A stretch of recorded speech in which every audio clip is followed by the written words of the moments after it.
Looking back, I often wonder how my life might have turned out if I hadn't accepted an invitation to that fateful business seminar in New York. It was there, amidst the clinking of glasses and polite laughter at a corporate mixer, that I first caught a glimpse of Lisa Gravois. She wasn't the center of attention, yet her mere presence seemed to cast a magnetic pull over everyone in the room. I was captivated, though the thought of speaking to her seemed laughable. She appeared so far out of my reach that it felt futile to even try. My career at the time was on the rise. I was a young software salesman with an impeccable track record, earning respect among colleagues and competitors alike. A chance conversation with a mutual acquaintance at that same event led to my introduction to Lisa. Though brief, our exchange left me stunned. Her sharp wit and understated elegance were disarming, and for the first time I allowed myself to entertain the idea that maybe, just maybe, I could be part of her world. Lisa's background, however, was an entirely different story. Raised in opulence and groomed to take her place within her family's perfume empire, she had lived a life that most people could only dream of. Her rebellious streak, though, had earned her a reputation for challenging the traditional expectations of her family.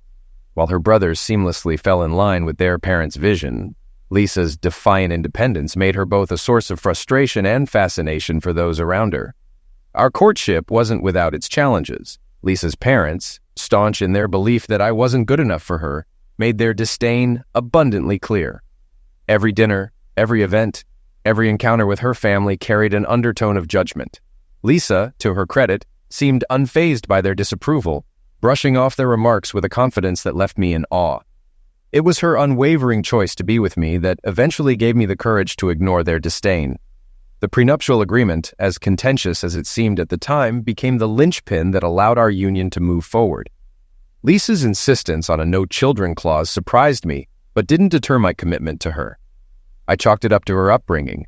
Her family valued legacy through wealth and enterprise, not necessarily through offspring.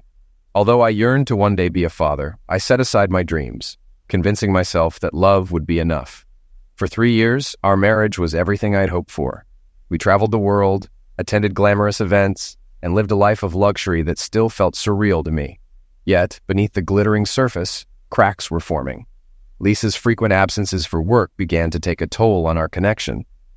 While I chose to believe that her passion for her career was the culprit, subtle signs began to emerge that something else was amiss.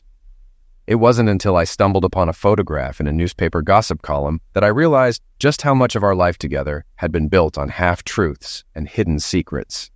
I stepped into the house after a grueling day at work, only to be met with a fury I had long anticipated. My wife of 12 years, Lisa, stood waiting, her face a mask of rage that broke into a storm of accusations as soon as the door shut behind me. This confrontation, though dreaded, was something I knew couldn't be avoided forever. Admittedly, Lisa had ample cause for her anger. I had been unfaithful. Yet before condemning me too quickly, consider this. Lisa's own betrayal came first, lasting over 6 months before I began my own indiscretions. While I had been aware of her affair for years, it was only now that she uncovered mine, igniting the firestorm that had been brewing beneath the surface of our relationship. The moment I stepped into the house, she screamed at me, "You pig!" From there, things spiraled downhill. Looking back, I think those were the kindest words she threw my way during her tirade. Although I barely caught every third word, it was crystal clear she had uncovered my secret affair, and she was livid. Even if I could have squeezed in a response, I wouldn't have known what to say to diffuse her fury. So I just stood there, staring at the floor, waiting for the storm to pass. Eventually, her anger ebbed, and she demanded, "What do you have to say for yourself? Should I just file for divorce?" In a quiet voice, I replied, "Well, for starters, I've known about your affair for the past 9 years. So yes, maybe divorce is the right step." "What?" she gasped, her face losing all color. "What are you talking about?" Calmly, I opened my briefcase, pulled out a set of photos, and handed them to her. Evidence of her infidelity. I had no idea how she'd react, but what happened next caught me off guard. Lisa, who is wealthy enough to bury me in a mountain of legal trouble, didn't explode as I expected. Instead, she dropped the photos, burst into tears, and looked at me with such anguish that it left me speechless. "I don't want a divorce," she sobbed. "I love you." Then she fled to our bedroom, leaving me utterly confused and even more uncertain about our future. Lisa is the most beautiful woman I've ever met. Even in my wildest dreams, I never imagined I'd end up married to someone like her. When we tied the knot, I assumed she'd eventually grow tired of me and cast me aside within a couple of years. One unusual aspect of our marriage was a prenuptial agreement her extremely wealthy family insisted upon. I had no issue with most of its terms, but one clause nearly made me walk away. Lisa demanded that we have no children. Despite my reservations, I agreed. I was deeply in love with her. Ironically, by the time this story unfolded, I had 4 children. Life, it seems, had taken a turn I never expected. Did I mention my life feels like a complete wreck? A bit of context might help. My wife, Lisa Gravois, comes from an incredibly affluent family. I'm David Todman, by the way. Lisa never took my last name. Her family's name is a luxury brand, synonymous with their world-renowned perfume company, Gravois Scents. As a co-owner of the business, it made perfect sense for her to keep her maiden name. Initially, I wasn't thrilled, but over time, I came to appreciate the separation it created. Since we don't share a last name, many people don't even know we're married, which affords me a level of anonymity. When we got married, I couldn't believe Lisa had chosen me. She's breathtakingly beautiful, with long black hair, piercing blue eyes, and a model-like figure with just a touch more curves. She even worked as a model in her teens. I look decent enough, sandy-haired and fit, but Lisa is in a completely different league. We met at a party in the Hamptons, hosted by my college roommate and his wife. My roommate was a successful commodities trader, and his wife, Beth, had been close friends with Lisa since their days at Vassar. When I was introduced to Lisa, I was floored by her beauty, as was every other man in the room. She exuded confidence and allure, leaving the single men, and quite a few married ones, enraptured.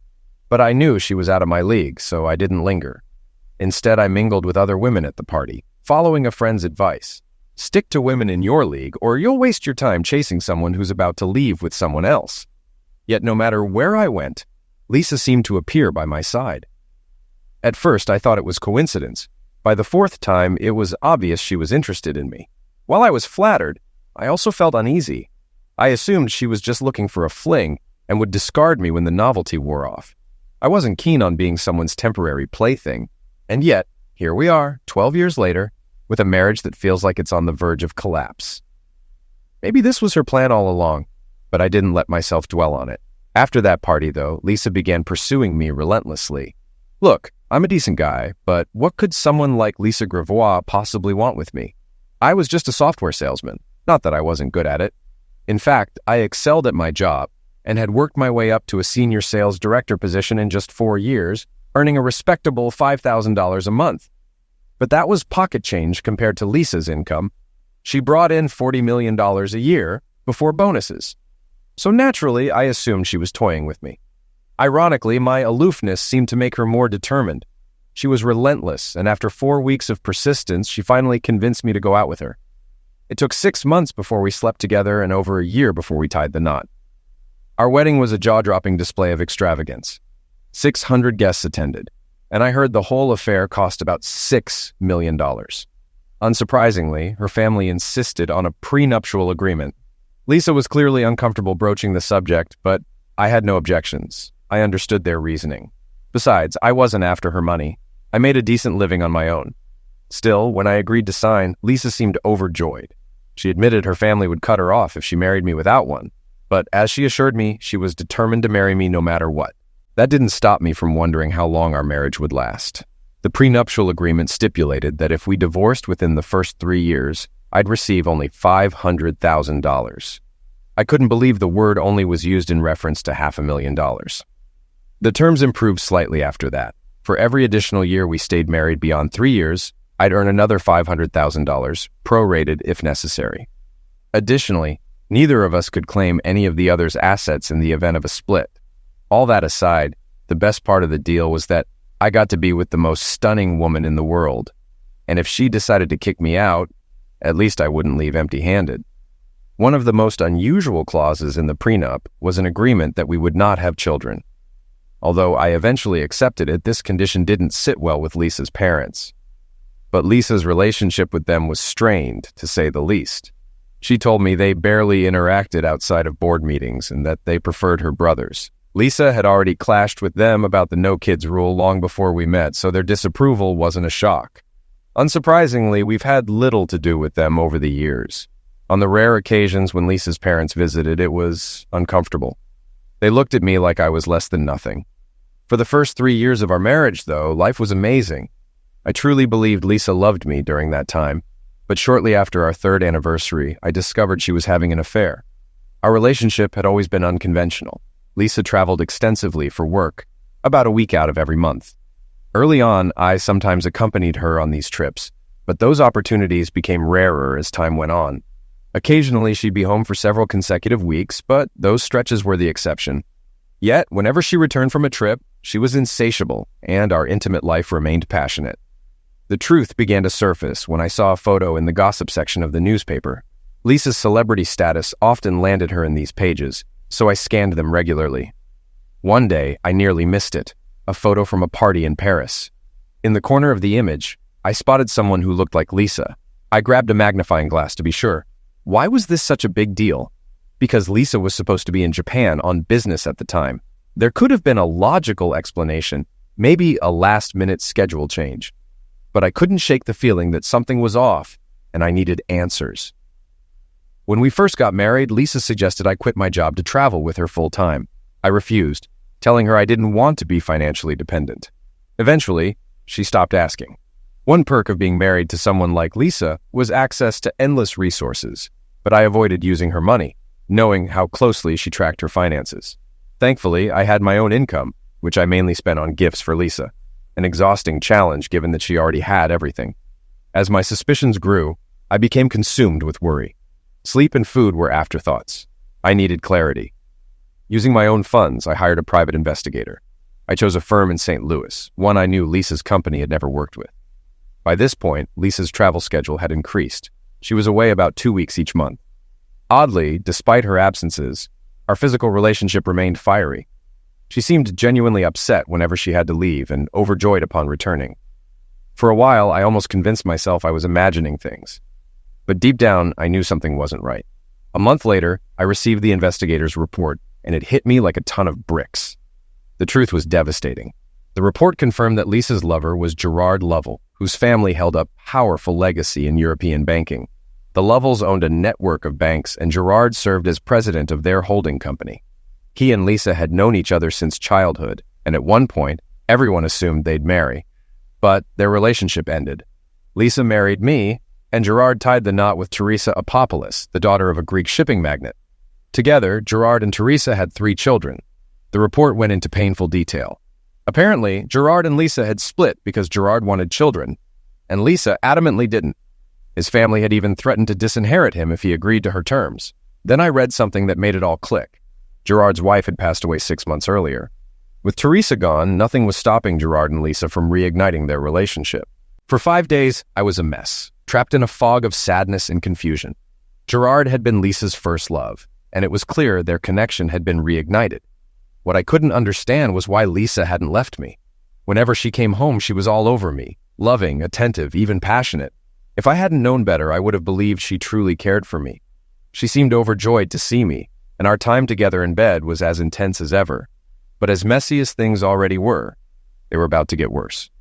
When I first read the report, my gut reaction was to confront Lisa and demand a divorce. But after taking some time to think, I found 3 reasons to stay.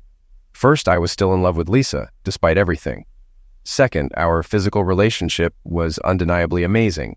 And third, there was the financial incentive. Thanks to our prenuptial agreement, I earned roughly $1,370 for every day I stayed married to her.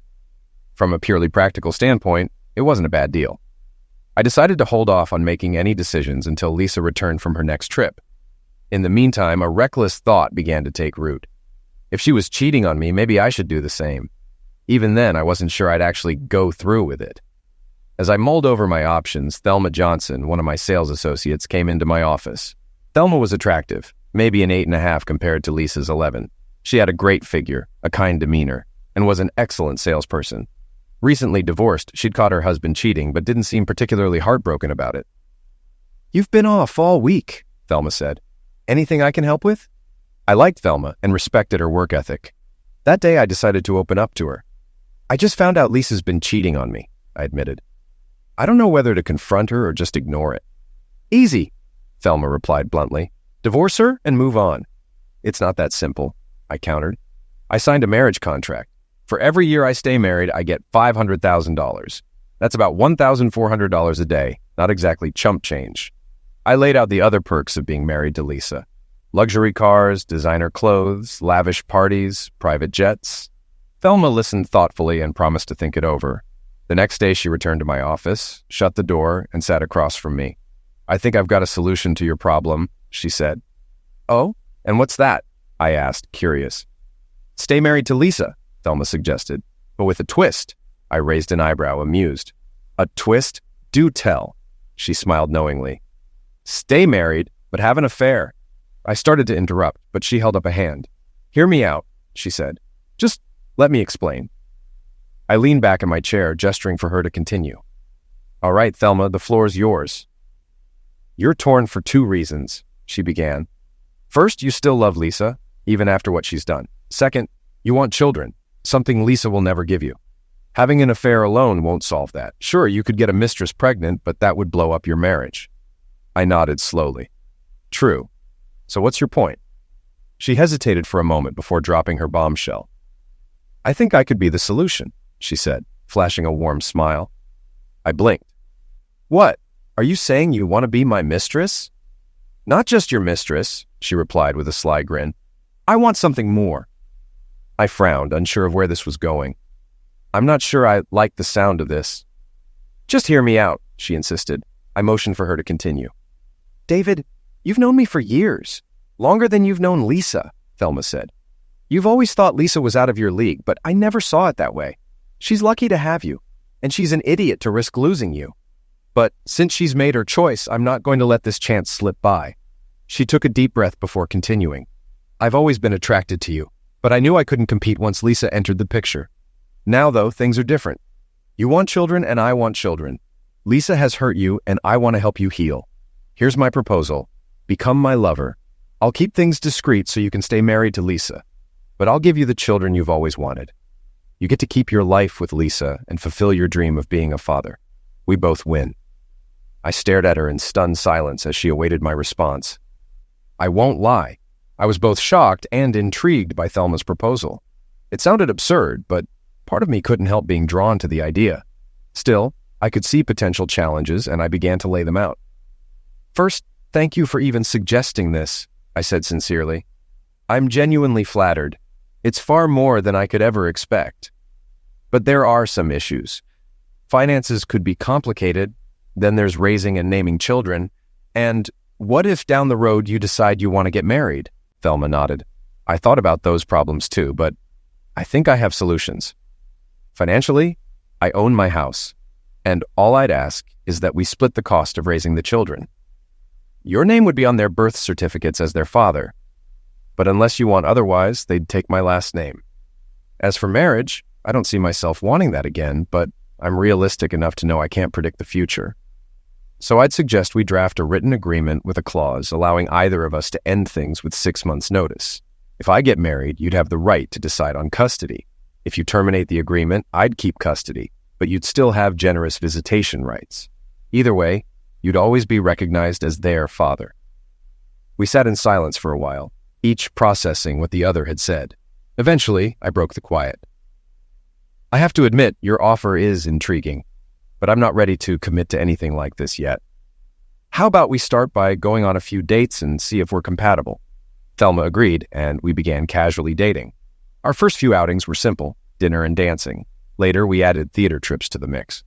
I quickly realized that spending time with Thelma was enjoyable. She was warm, funny, and easy to talk to. It was a far better use of my evenings than sitting alone at home, waiting for Lisa to return from her endless trips. On our 5th date, we shared a long, tight embrace in my car as I dropped her off. By the 6th, Thelma turned to me and said, "We're definitely compatible on dates. Now let's find out if we're compatible in bed." Lisa had always been electrifying in bed, so I wasn't sure what to expect with Thelma. As we undressed, I noticed that she was even more attractive than I had imagined. While shorter and curvier than Lisa, her body was soft and alluring.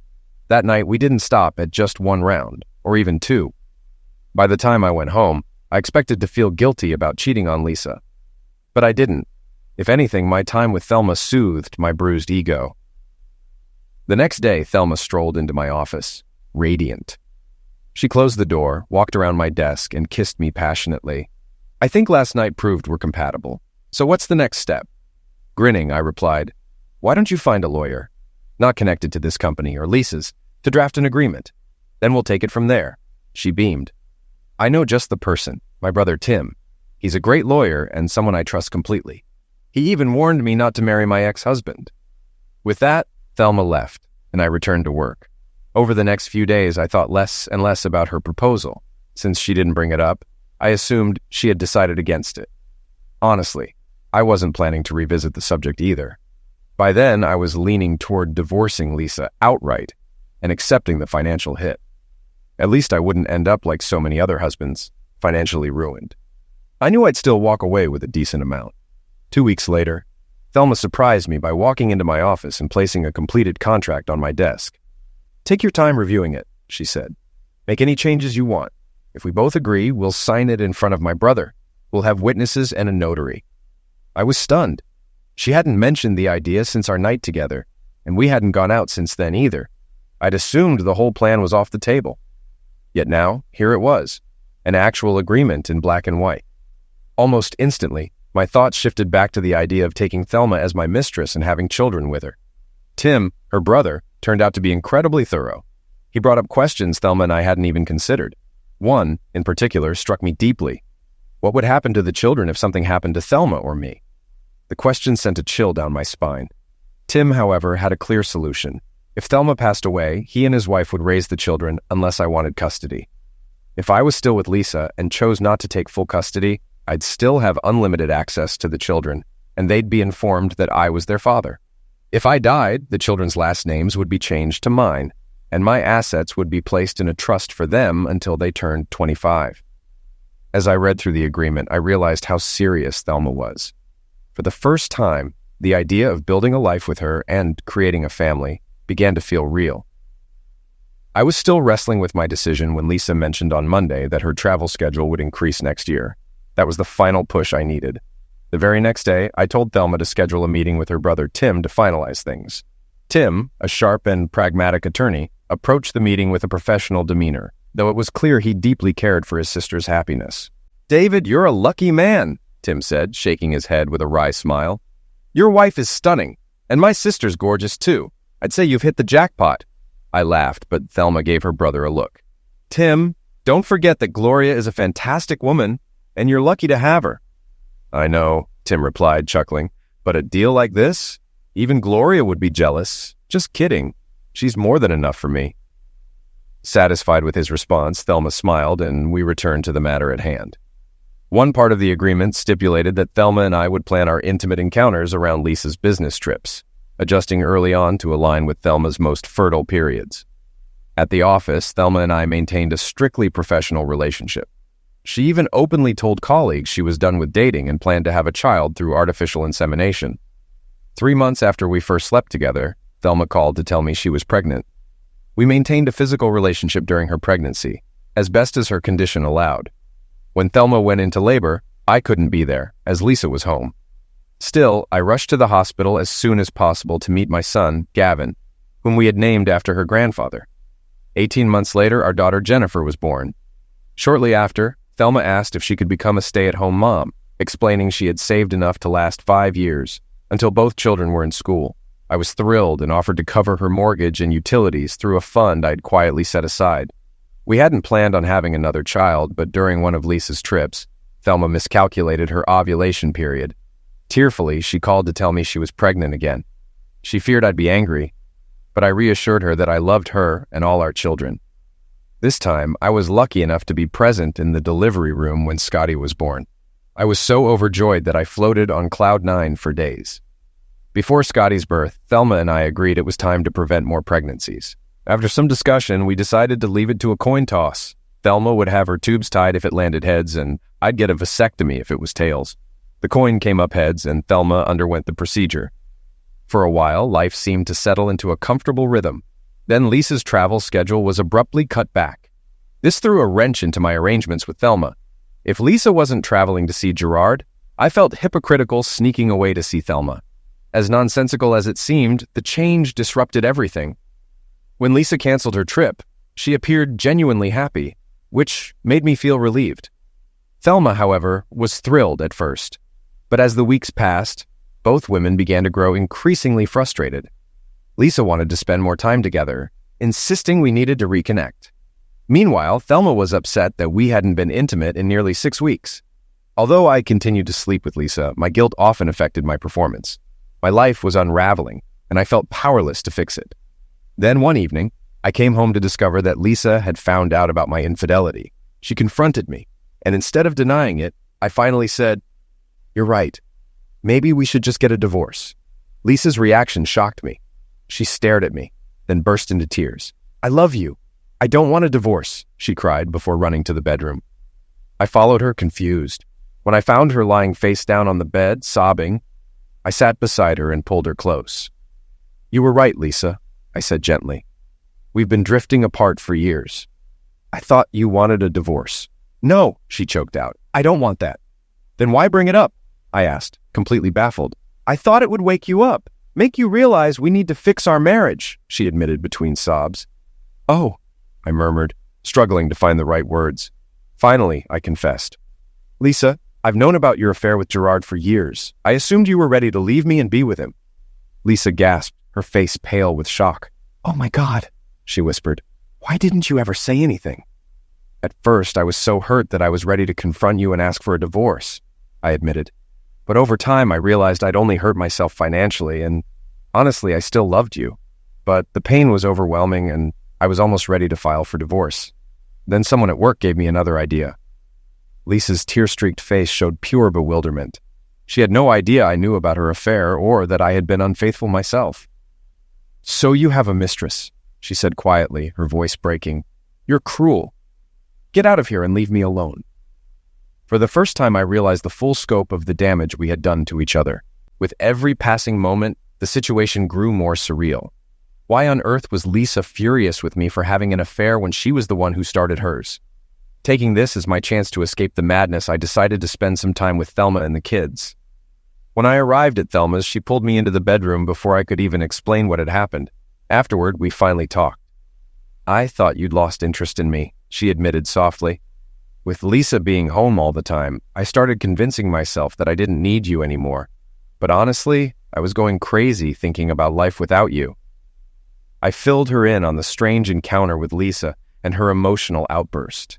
To my surprise, Thelma began to cry. "Why are you upset?" I asked when she had calmed down a bit. "It's obvious Lisa still loves you deeply," Thelma said, her voice trembling. "She'll do whatever it takes to keep you." "That doesn't make sense," I replied. "First, Lisa told me to leave. Second, she's been happy with Gerard for nearly a decade. How could she still love me?" "I don't know," Thelma said through her tears.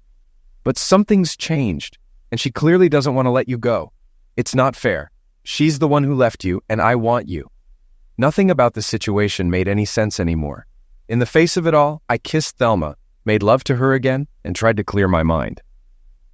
By the next morning, after another round of closeness, I headed to the office, hoping to begin untangling the mess my life had become. But when I arrived at work, I found Lisa sitting in my office. Her expression told me she wasn't there for a friendly visit. "Good morning, Lisa," I said cautiously. "This is unexpected. I don't recall you ever visiting me at work. What's going on?" "You know exactly why I'm here," she snapped. "We need to talk about your affair." Realizing this wasn't a conversation to have in public, I closed the office door and sat down across from Lisa. I looked at her expectantly. "All right, Lisa, what do you want to discuss?" She didn't hesitate. "First, who is she?" I kept my voice steady. "Her name is Thelma Johnson. She used to work for me." Lisa's eyes narrowed, and her tone turned accusatory. "Did you hire a private investigator or something?" The abrupt question caught me off guard. "What? No. Why would I—" "One of my friends saw you at a restaurant the other day," she interrupted. "He said you were kissing her. Passionately. He tried to follow her but lost track." She paused, letting her words sink in before delivering the final blow. "So, are you planning to keep seeing her?" I could barely manage a response. "Oh, God," was all I could mutter. "Well, are you?" Lisa pressed. "Lisa, I doubt you're going to like what I have to say, but you need to hear it," I said. "Afterward, I think we'll both agree that it's time to end this marriage." Sadness flickered in her eyes, but she nodded for me to continue. If you had kept traveling as much as you were before, we wouldn't be having this conversation, I began. What do my trips have to do with any of this? Lisa demanded. I've known about your affair with Gerard for years, I said bluntly. You were meeting him on your business trips, and while you were gone, I started seeing Thelma. I figured if you could have an affair, so could I. Lisa's face hardened. Do you have a child with her? Sit down, Lisa, I said firmly. No, I don't have a child with her. I have 3. You've always known I wanted children, and you never did. Lisa sat silently for a long moment, processing the information. Finally, she stood. I need time to think this through, she said quietly before leaving. I figured it would only take a day or 2 for the company lawyers to draw up divorce papers. In the meantime, I decided it was safer to stay with Thelma while Lisa processed everything. That night, being with Thelma and the kids brought me a sense of relief, and for the first time in a while, I felt happy. The next morning, Lisa called my office. Expecting to hear that the papers were ready, I picked up the phone only to be blindsided by her request. I want to meet Thelma and your children, Lisa said. What? I asked sharply. Listen, Lisa, I know you're upset, and we can argue about whether you have a right to be, but I won't let you drag my kids or Thelma into this mess. David, I promise, she said, her voice calm and measured. I won't do anything to upset, embarrass, or hurt your kids, Thelma, or you. I just want to meet them. I'll even bring a nanny to help with the kids while Thelma and I talk. If you still want a divorce after this, I'll respect the terms of our agreement. I hesitated, considering the potential fallout. If the meeting went poorly, it could make everything worse. But it also seemed like the fastest way to resolve things. I'll need to talk to Thelma, I said cautiously. If she agrees, when and where? How about tomorrow morning at 10? At our house, Lisa suggested. When I told Thelma about the plan, she wasn't happy. If you see us side by side, you'll realize she's better than me, she said, her voice tinged with insecurity. I rolled my eyes. This isn't about comparing you two. It's the quickest way to finalize the divorce. Reluctantly, Thelma agreed, and with that, I braced myself for what was sure to be an unforgettable meeting. The next morning, I brought Thelma and the kids to Lisa's house. Thelma seemed overwhelmed by the grandeur of the estate, while the kids were buzzing with excitement after I told them about the pool, game room, and even an ice cream bar inside. Instead of walking in as I normally would, I rang the doorbell. To my surprise, Lisa herself answered the door. Typically, one of the household staff would handle it, as there were always a few around during the day. David, Lisa greeted me with a smile. This is still your home. You don't need to ring the bell. I wasn't sure what kind of welcome to expect, I replied hesitantly. Lisa introduced us to a kind-looking middle-aged woman.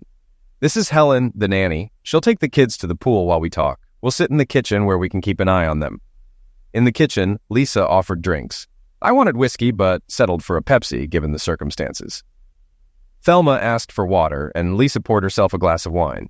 I felt a twinge of annoyance. If I'd known wine was on the table, I might have chosen differently. Lisa started the conversation with a direct approach. Thelma, David mentioned that you've been together for about 8 years. As much as we could, Thelma replied nervously. He insisted we only meet while you were traveling, but he always made time for the kids, even if it was just for an hour or 2. He never missed their parties. Lisa gave me an unreadable look. So, Thelma, you've been happy with David? Don't you want a full-time husband? David is the best man I've ever known, Thelma said firmly. He's a better part-time husband and father than most full-time men I've met. So, no, I don't want anyone else. I want what David is willing to give me. Lisa's expression softened, and I noticed a tear slip down her cheek before she quickly wiped it away. She turned to me. David, could you check on the kids? I'd like some time alone with Thelma. I glanced at Thelma. Though she was visibly anxious, she gave me a small nod. I kicked off my sandals, sat by the pool, and let my feet dangle in the water as I watched the kids splash around. Regret lingered in the back of my mind. Regret that Lisa had never wanted children and had chosen infidelity. Occasionally, I glanced toward the kitchen window. At first, Lisa seemed to be doing all the talking. Then Thelma spoke, and Lisa began crying. Their conversation continued, with the 2 women taking turns. At one point, Thelma started writing something down. Eventually, they were hugging and crying together. Lisa appeared at the door and called me back inside. Reluctantly, I stood and returned to my chair, unsure of what to expect. A part of me wanted to ask if whiskey was still an option, but I thought better of it. David, Thelma said, reaching for my hand. "We've come to an agreement." My stomach sank. "Okay," I said cautiously. "Am I going to hate this?" Lisa gave me a faint smile. "We'll let you decide." I leaned back, confused and bracing for impact. This meeting had started with the expectation of divorce discussions, and now it seemed these two women had other plans. I didn't understand. "Look," I said, trying to steady my voice. "Lisa, you've been cheating on me for nearly 9 years, and yes, I cheated too, but only because you started it. I don't understand why you're clinging to me when you could have been with Gerard. Divorce me, and you'll be free." Lisa burst into tears, and Thelma smacked my arm. "What was that for?" I asked, irritated.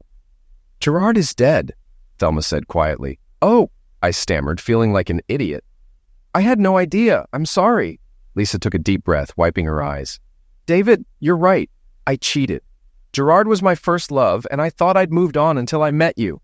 He ended things with me because I didn't want children. When I saw him again during my travels, he was grieving his wife's end of life. I wanted to support him through his pain, and one thing led to another. But even while I loved Gerard, I realized I loved you just as much, maybe more. When Gerard had a heart attack and passed away, he'd been pressuring me to leave you and marry him. I refused because I couldn't bear the thought of losing you. I love you, David. I can't survive without you. And I know you still love me, even though you've built a family with Thelma. If I can love two people at the same time, I know you can too. I understand I can't have you all to myself, but like Thelma, I want as much of you as you're willing to give." I exhaled deeply, sinking into my chair. I could almost hear men across the world envying my position, but all I could see was chaos waiting to happen. Two women wanting to share one man, disaster written all over it. I looked between Lisa and Thelma, both of whom were watching me with a mix of hope and anxiety. I decided to play dumb. "So, how exactly is this supposed to work?" I asked. Thelma pulled out a notepad and flipped to the schedule. The plan they had worked out was surprisingly detailed. In essence, Lisa would remain in the master bedroom, while Thelma and the children would live in the north wing, which had 3 bedrooms and 2 bathrooms. I would alternate between them, spending nights with Thelma on Mondays, Wednesdays, and Fridays, and with Lisa on Tuesdays, Thursdays, and Saturdays. Sundays were my choice. I could stay wherever I wanted. Sleeping arrangements didn't necessarily guarantee closeness, though. Whether or not we were intimate on any given night would depend entirely on mutual agreement. However, if one of them decided they weren't in the mood or unable to, I wasn't allowed to switch to the other that night. There were other rules, but this was the foundation of their agreement. I told them I needed time to think. The idea seemed far-fetched, but they insisted it was either this shared arrangement or nothing. I was skeptical. Surely one of them would eventually want me full-time. But then paranoia crept in. What if they were serious about the all-or-nothing ultimatum? Could I risk losing both of them? Conveniently, I had a business trip scheduled for the following day. I promised to give them my decision when I returned. Surprisingly, I managed to focus on my work and even closed a deal with Stellar Enterprises. But as my flight home touched down, it hit me. I'd already made up my mind. I would accept their arrangement. Thelma took the new terms to her brother, Tim, to draft an updated agreement. As she explained the situation to him, his eyes widened in disbelief. When she finished, he turned to me with mock indignation. "David, I officially hate you," he said, shaking his head. I laughed, knowing he was joking.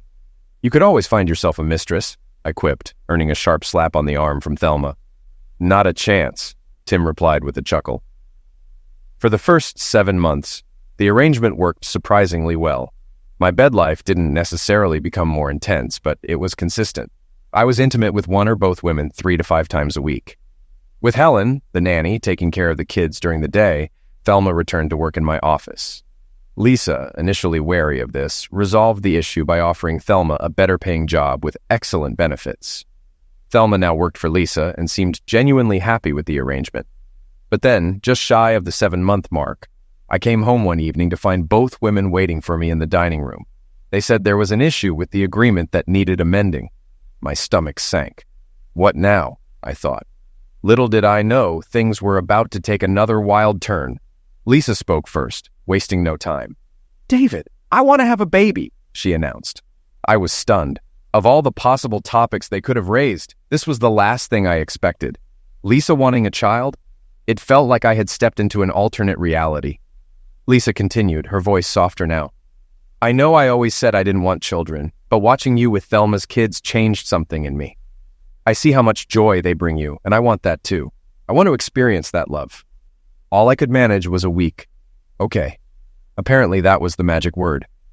Both women squealed with delight, hugging and kissing me. Then Lisa added something that sent my thoughts spiraling again. Thelma and I also agreed on another point. I shouldn't be married to you. Panic set in.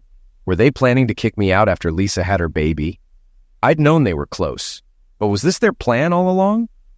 Let me get this straight, I said, my voice tight.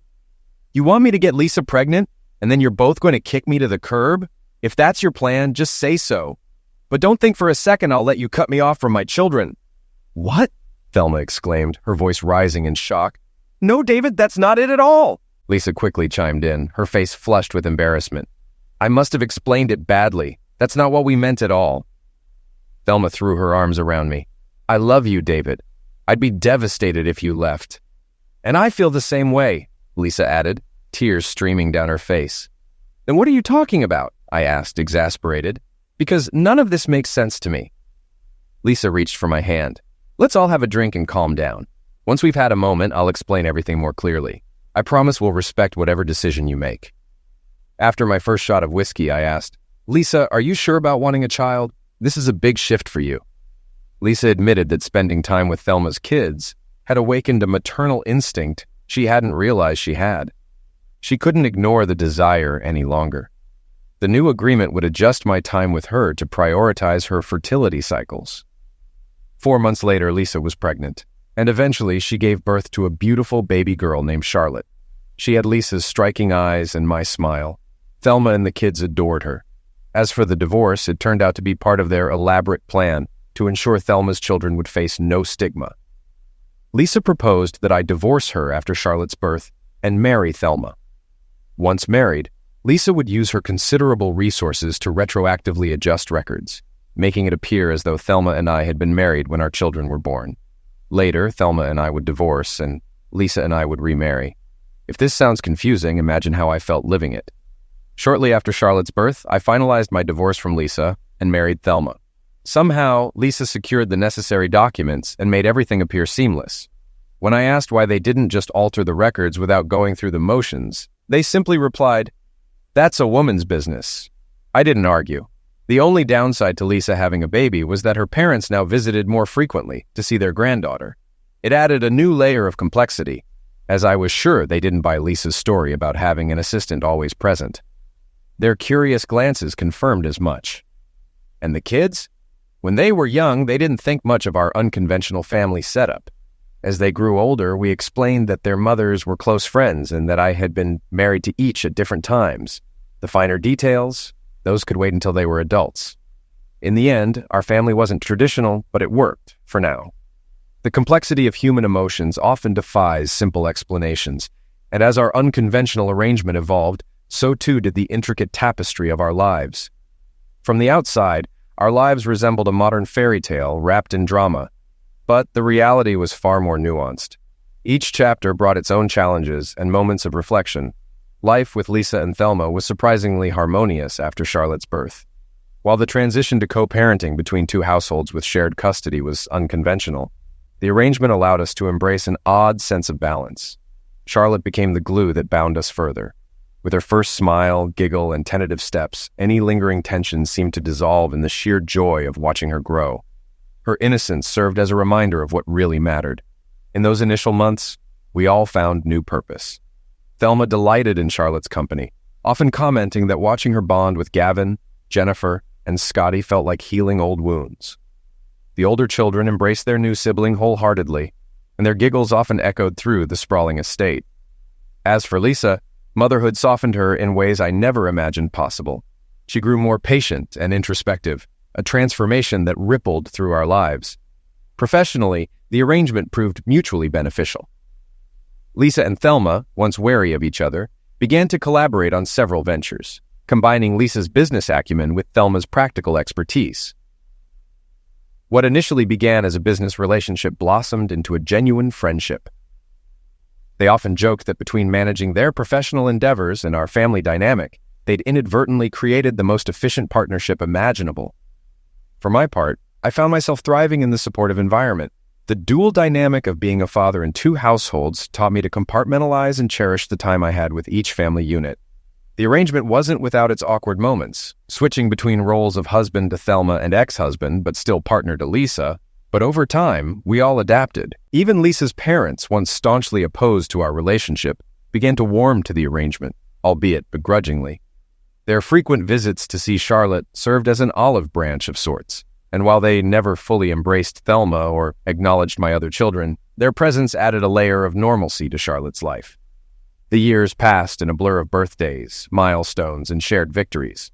Charlotte grew into a bright and curious child, displaying an uncanny knack for diplomacy. It wasn't uncommon for her to mediate squabbles between her older siblings, her small voice often saying, "We're all one big family, remember?" Her perspective, simple yet profound, often brought clarity during moments of doubt. As the children grew older, the complexity of our arrangement became harder to explain. We made a collective decision to sit them down and share the full story when they were ready. It was during one such family discussion that Gavin, the eldest, voiced what we had all feared. "So, who do I belong to, Mom or Dad?" The room fell silent. It was Lisa who broke the tension, placing a hand on Gavin's shoulder. "You belong to yourself," she said softly. "But you're also a part of all of us. We're not defined by labels. We're defined by how we care for each other." Gavin nodded thoughtfully, her words resonating deeply. Our unconventional family also drew attention from the outside world. Rumors and whispers circulated, particularly in social circles tied to Lisa's business empire. Yet we maintained a united front, brushing off scrutiny with humor and poise. Lisa often quipped, "Let them gossip. At least they're paying attention." As the children entered their teenage years, the challenges became more pronounced. Navigating adolescence within a blended family required constant communication and adaptability. There were moments of rebellion, awkward family therapy sessions, and the occasional outburst of frustration. Yet, these challenges only reinforced our bond. Each difficulty was met with unwavering support and love. One of the most poignant moments came when Charlotte, at the tender age of 16, asked me, "Dad, how did you and Mom and Thelma manage to make this work?" I paused, taken aback by the maturity of her question. After a moment of reflection, I replied, "We managed because we chose love, even when it wasn't easy, and because we believed that family, no matter how unconventional, is worth fighting for." That conversation stayed with me. It became a touchstone in my understanding of what we had built. A family rooted in resilience and bound by an unshakable commitment to each other. It wasn't perfect, and it wasn't traditional, but it was ours. In time, the children left the nest, pursuing their dreams and carving paths that reflected the values we had instilled in them. Gavin became a lawyer, passionate about advocating for unconventional families like ours. Jennifer pursued a career in environmental science, inspired by Thelma's love for nature. Scotty, ever the charmer, followed in Lisa's footsteps, joining the family business and breathing new life into the Gravois brand. And Charlotte, with her diplomatic spirit, embarked on a career in international relations, bridging divides much like she had within our family. As for Lisa, Thelma, and me, our lives continued to intertwine. The love we shared evolved, deepening into a profound respect and appreciation for the journey we had undertaken together. We often reflected on how far we had come, marveling at the strength it took to build and sustain our unique family. In the twilight years of our lives, we found ourselves sitting together on the veranda of the estate, watching the sun dip below the horizon. The laughter of grandchildren echoed in the background, a testament to the legacy we had created. Lisa turned to me, her eyes filled with gratitude. "We did good, didn't we?"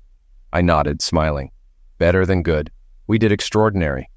And so our story, messy, beautiful, and deeply human, continued, proving that love, in all its forms, has the power to transform and endure.